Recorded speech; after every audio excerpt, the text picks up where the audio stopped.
তোরা সবাই কেমন আছো? আশা করি সবাই ভালো আছো। আমিও ভালো আছি। আজকে আমার বাড়িতে ছিল জোড়া কালী মায়ের পুজো। সোহম যখন পেটে ছিল তখন আমি মানত করেছিলাম, আমার মনের ইচ্ছা পূর্ণ হয়েছে। সেই কারণে জোড়া কালী মায়ের পুজো দিচ্ছি। জোড়া কালী মায়ের পুজোয় ভীষণ ভয় লাগছে। সব কিছু জোগাড়যন্ত্র করে দেখো বেরিয়ে পড়েছি মা গঙ্গার কাছে। আগের দিন সন্ধ্যাবেলায় গিয়ে নিমন্ত্রণ করে আসছিলাম ভোরবেলা জল বুড়াতে আসবো, সেহেতু বরণকুলো নিয়ে দেখো বেরিয়ে পড়েছি। আমি একটা কুলো নিয়েছি, দিদা একটা কুলো নিয়েছে, দুটো দিদি ভাই দুটো কলসি নিয়েছে। কলসি নিয়ে আমরা চলে গেছি পুকুর ঘাটে জল বুড়াতে। অন্ধকার ছিল, ভোরবেলা স্নান করে রেডি হয়ে আসছি তো, আর ভীষণ শীতকাল ছিল, ভীষণ শীত করছিল। আমি মা, সেহেতু আমারই জলটা বুড়াতে হবে। আমি জল বুড়িয়ে দিচ্ছিলাম, আর এদিকে অন্ধকার ছিল, কিছু দেখা যাচ্ছিল না। লাইট জ্বেলে আমরা একটু ভিডিও করেছি। আমি দুটো কলসিতে জল বুড়িয়ে দিয়েছি। দুটো দিদি ভাই দুটো কলসি নিয়ে বাড়ি চলে আসছে। সন্ধ্যাবেলা মা চলে আসছে, মাকে আমরা বরণ করে ঘরে তুলছি। আর এদিকে যেহেতু মানসিক কালী পুজো ছিল, সোহম মাথায় করে ঠাকুর দুটোকে বাড়িতে নিয়ে আসছে। সবার প্রথম আমি বরণ করেছি, তারপরে একে একে সবাই বরণ করেছে। বরণ করে মা দুজনকে দেখো বসিয়ে দিয়েছি। কি সুন্দর লাগছে। আমার বাড়িতে এই প্রথমবার জোড়া কালী মায়ের পুজো হচ্ছে। আমি ভীষণ খুশি, কিন্তু আমার খুব ভয় লাগছিল। আমি প্রথমবার পুজো করছি। যাই হোক, মায়ের আশীর্বাদ কৃপা থাকলে আমি যদি কোনো ভুল ত্রুটি করে থাকি, মা আমাকে ক্ষমা করে দিও। ঠিকঠাকভাবে সব কিছু গুছিয়ে নিয়েছি। গুছিয়ে দেখো মা আসছে, মা তো বসে আছে, খুব সুন্দর লাগছিল।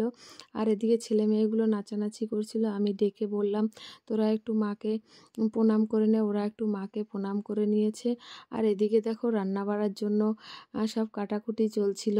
যেহেতু পুজো করছি, গ্রামবাসী আত্মীয় স্বজন সবাইকে নিমন্ত্রণ করেছি, সবাই কম বেশি এসেছে।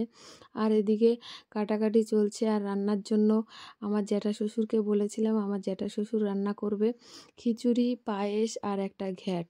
ছেলেগুলো বসে দেখো গান চালাচ্ছে, আর এদিকে মালা গাঁথা চলছে, ওদিকে নারকেল কোরানো হচ্ছে নাড়ুর জন্য। একটা কাকি মালা গাঁথছিল। আলপনাটা খুব সুন্দর হয়েছে। আলপনাটা দিয়েছে হচ্ছে ওর পড়ার দিদি। কেমন হয়েছে তোমরা কমেন্টে জানিও। জোড়া কালী মায়ের পুজো অনেক নিয়ম কারণ, আমার ঠাকুমা সব নিয়ম কারণ বলে দিয়েছে। আমার পাশের বাড়ির ঠাকুমা সব কিছু গুছিয়েছে। ঠাকুমা নাড়ু বানিয়েছে, প্রত্যেকটা কিছু ঠাকুমা করেছে নিজে হাতে। ঠাকুমার অনেক বয়স, কিন্তু ঠাকুমা সব কিছু কি সুন্দর গুছিয়ে করেছে, আমাদের বলিয়ে বলে দিয়েছে, আমরা সেইভাবেই করেছি। একা মানুষ, অনেক আত্মীয় স্বজন আসছে, সবার সাথে ঠিক মতন পরিচয় করাতে পারলাম না, সবার সাথে ভিডিও করতে পারিনি, তোমাদের সবাইকে দেখাতে পারিনি। আমার ইউটিউবে থেকে দুটো বন্ধু আসছিল, একজন বন্ধু একজন বান্ধবী। বান্ধবী আসছিল বনগাঁ থেকে, আর বন্ধু আসছিল হলদিয়া থেকে। বান্ধবীর নাম ছিল পিঙ্কি, আর বন্ধুর নাম ছিল অসিন্তম বাবু। সবাই হাতে হাতে কাটাকাটি করছিল, জ্যাঠা শ্বশুরও কাটাকাটি করছিল। সবাই গুছিয়ে টুছিয়ে রান্না, এদিকে রান্নাও বসিয়ে দিয়েছে। যেহেতু সন্ধ্যার ভিতরে খেতে দেবে, শীতকালের দিন, সেহেতু সকাল সকাল রান্নাটা বসিয়ে দিয়েছে। জ্যাঠা শ্বশুরও মোটামুটি সকাল সকাল চলে আসছিল রান্না করতে। আর আমি পুজোর জন্য সবসময় ব্যস্ত ছিলাম, সবার সাথে ভিডিও করতে পারিনি, সব কিছু দেখাতে পারিনি। কিছুটা শর্ট ভিডিও দেখালাম, কিছুটা এইখানে দেখালাম। কেমন লাগলো কমেন্ট